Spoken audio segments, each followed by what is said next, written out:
Hello and welcome to my channel. Today, I want to talk about ethics. If you have followed my channel for some time, you will know that this is not my first time to talk about ethics. I've made several videos in the past talking about different aspects of ethics. Today, I want to focus on the relationship between ethics and religion and law.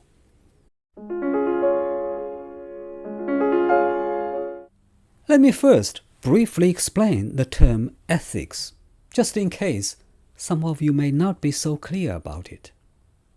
The word ethics is derived from the Greek word ethos, which means character or custom. In our daily life, ethics refers to principles or standards of human conduct, which are called morals. Ethics is also an academic discipline as a branch of philosophy. Ethics asks basic questions about the good life, what is better and worse, whether there is any objective right and wrong, and how we know it if there is. We can think of ethics as a study of the various sets of values that people have.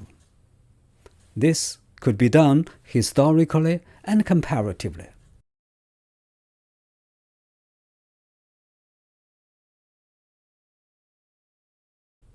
We can also think of ethics as a critical enterprise, asking whether any particular set of values or beliefs is better than any other.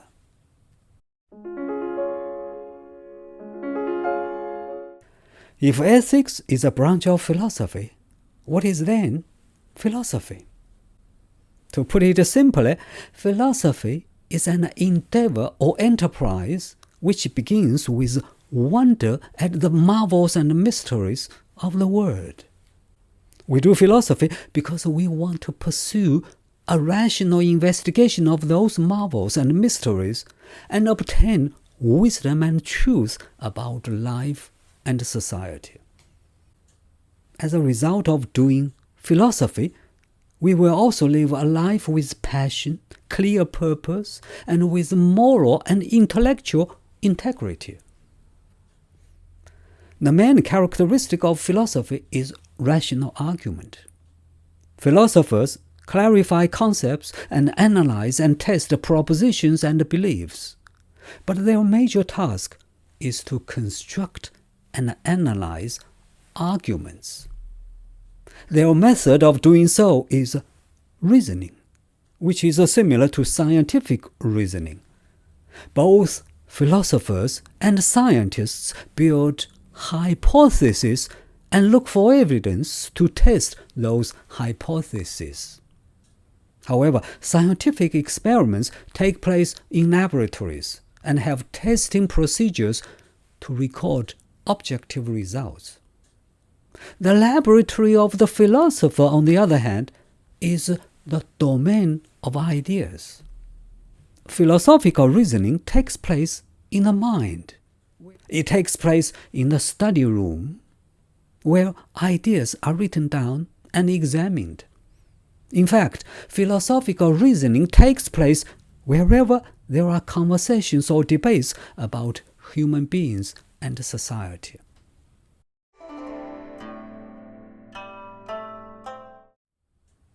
As I said, ethics is all about standards of behavior.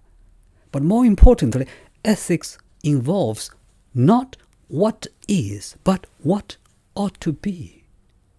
How should I live my life, for example? What is the right thing to do in certain situations?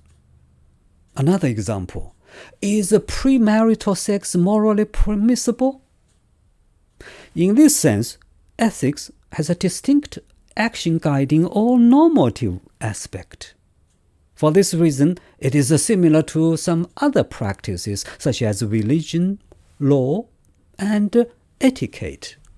So, now let me explain how ethics is different from and how it is related to each of these. Many people claim that they have got their ethical or moral views from their religion. Most religions do have explicit or implicit requirements or ideals for moral conduct. For example, one of the 10 commandments in the Bible is, "Thou shalt not kill." In the Christian view, a person is totally dependent upon God. You can only be good with the help of God's grace.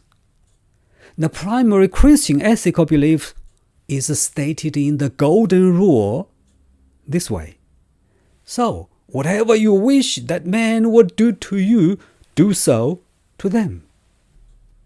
The Bible also tells you to love your neighbor the same way as you love yourself. You should also love your enemies. However, ethics does not necessarily require a religious grounding. And there are several reasons for this. First, in ethics, reason and experience are the two major tools to determine what is good and bad, right and wrong. Secondly, if moral right and wrong were grounded only in religious beliefs, then non-believers could not be said to have moral views or make legitimate moral arguments. It is simply ridiculous and wrong to say that a non-believer cannot tell right from wrong. Thirdly, even religious believers regularly make moral judgments that are not based strictly on their religious views, but rather on reflection and common sense. Finally, if you insist that God has to do with everything that is good, there is a logical question to ask. When something is good, is it because it is approved by God? Or is it because God approves it because it is good? Of course, there is no doubt that religion may provide a motivation or inspiration to be moral for some people. For example, questions about the meaning of life may play a significant role in a person's thoughts about the moral life. But even here, there are arguments and counter-arguments about religion. Religious people tend to think that non-believers don't know why they should be moral, or they are not concerned with doing the morally right thing.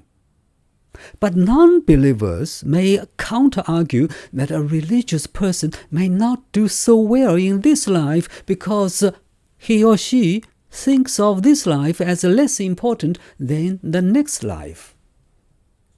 And non-religious people who believe that this life is all that there is may in fact take this life more seriously and want to do well in this life.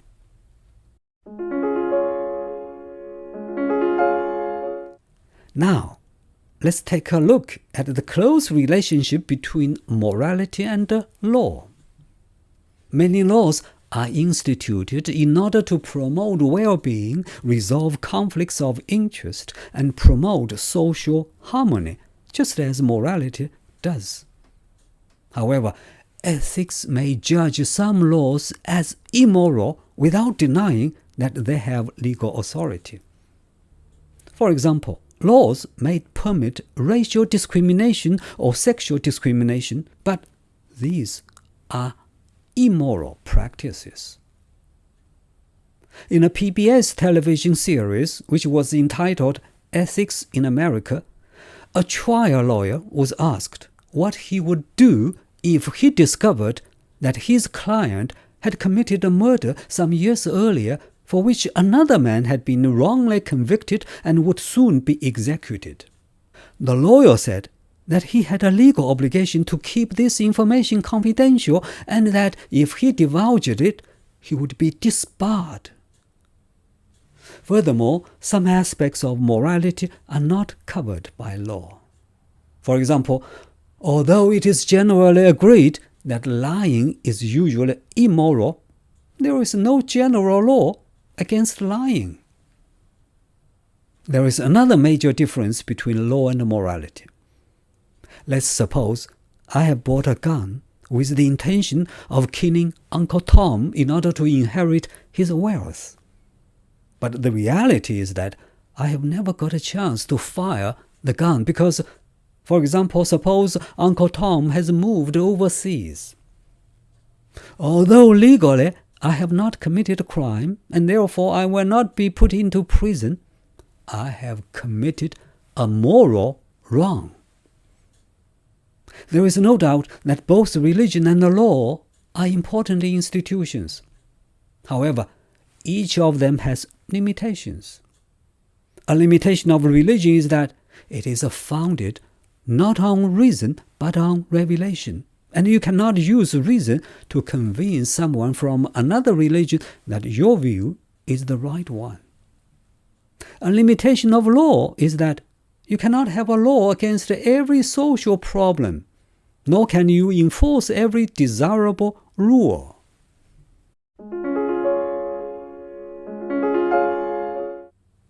Finally, let me talk about how ethics is related to and different from etiquette.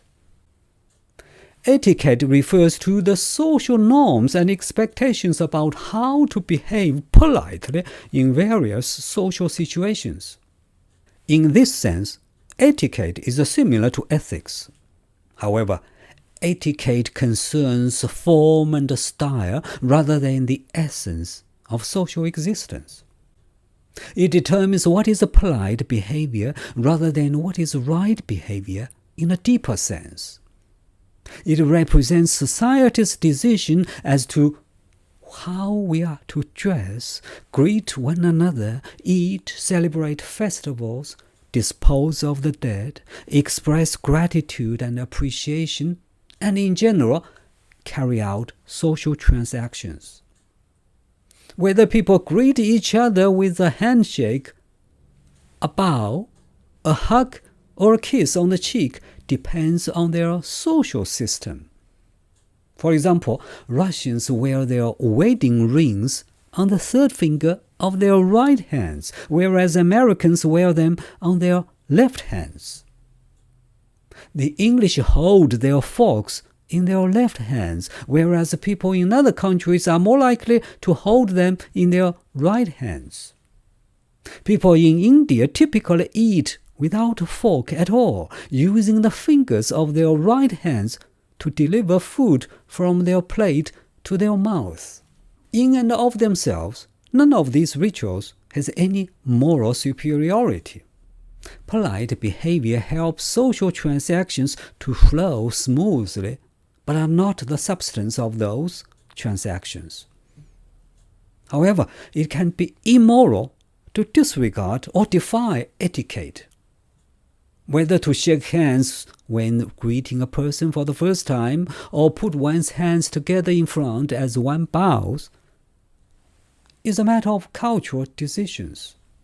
But once the custom is adopted, the practice takes on the importance of a moral rule. Similarly, there is no moral necessity to wear clothes, but we have adopted the custom partly to keep warm in colder climates and partly to be modest. Accordingly, there may be nothing wrong with nudists who decide to live together in nudist colonies. However, for people to go nude outside of nudist colonies, say in classrooms, stores, and along the road, may well be so offensive that it is morally insensitive.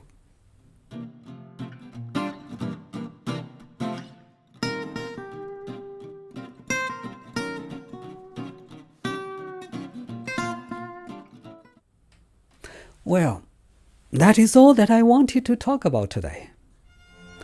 Thank you for watching this video, and I'll see you in the next one.